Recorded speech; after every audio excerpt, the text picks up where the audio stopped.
It's just kind of your general thoughts going into Salt Lake. Yeah, no, I think it's been good to have. Obviously, we had a game yesterday, but we were able to field some of the guys and so give a few guys a little bit of rest. And that at the same token, we did get a result, so I think that helps our confidence as a unit. So we feel good. We feel strong. I think slowly we're coming back from all those injuries and we're getting healthy again. So that's good, but it's going to be a tough place. I think everybody knows going to Salt Lake is always tough. They're a tough team to play, and obviously the altitude doesn't help. But we've had, so far we've had a decent week, and hopefully we can finish that off with a good result on the weekend. Yeah, you touched on it. What does that win, that gritty come from behind win last night, kind of do for the overall team's mentality? And did you see a difference in attitude today at training? Well, yeah, it's big because I think we've worked hard even through our spell that we've struggled. The work rate's always been there, but I think now with a bit more belief, our work rate has turned into more attacking and positive play, where we maybe forced the luck on the offensive end rather than the defensive end. So sometimes the soccer gods are cruel, though, and even though you're getting your chances, they leave you hanging. But yesterday came through for us, so it's really good because we are a team that are still, if we can get a little bit of confidence from anything, we'll take it at this point. And so that huge fight we had in us till the very end, and for us to get that result, I think that's going to go a long way. Who on RSL squad have you and the defense kind of been focusing on heading into this weekend? They have lots of weapons. I think one of the things for them is, or since I've always played against them, is they always fight to the very end. They're a team that are going to bring the effort, is going to be there for sure. So that for number one, we're going to have to match that. We're going to have to bring our A game.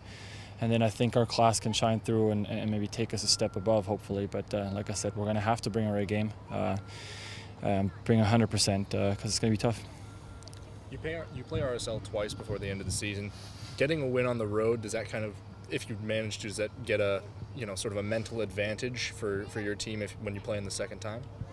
Well, at this point we're taking it one game at a time. I think it's coming down to the wire. So usually during the season you say away games, it's really nice to pick up points, but I think we have to look a little bit above that, and right now say away games we have to play our game and we have to go for 3 points. We want to keep them behind us and keep advancing up the table again.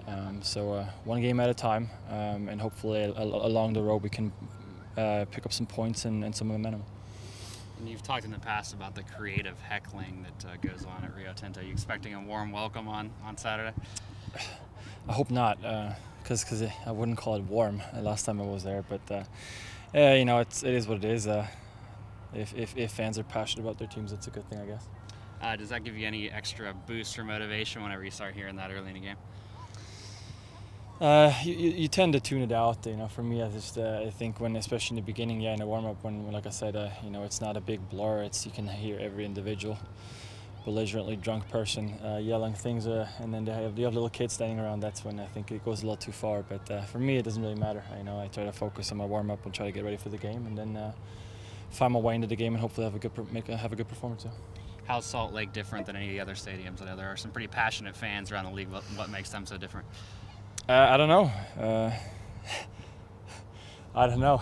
Maybe they just like to pre-drink a little bit more than other cities. I don't know. But like I said, it's when the game starts, it's usually a big blur. It's good atmosphere in most stadiums, and Salt Lake is the same thing. They have good crowd, good fans that make some really good noise. For me, it's just the thing that I said before that stood out was just the individual people that have a bit of too much banter before the game even starts. Sure. How do you think the back line and the defense is adjusting to the addition of Ramon Torres? So far so good. I think we obviously have to keep working on communication. He's probably working on it right now with his English, and I know we're trying to pick up a couple of words here and there to help him out in Spanish. But obviously he's a specimen, so I think he gets respect from many opponents. So we know he's got tons of experience, and the physicality that he brings to our game defensively, but also offensively, I think it's a huge part. So a really good addition to our team.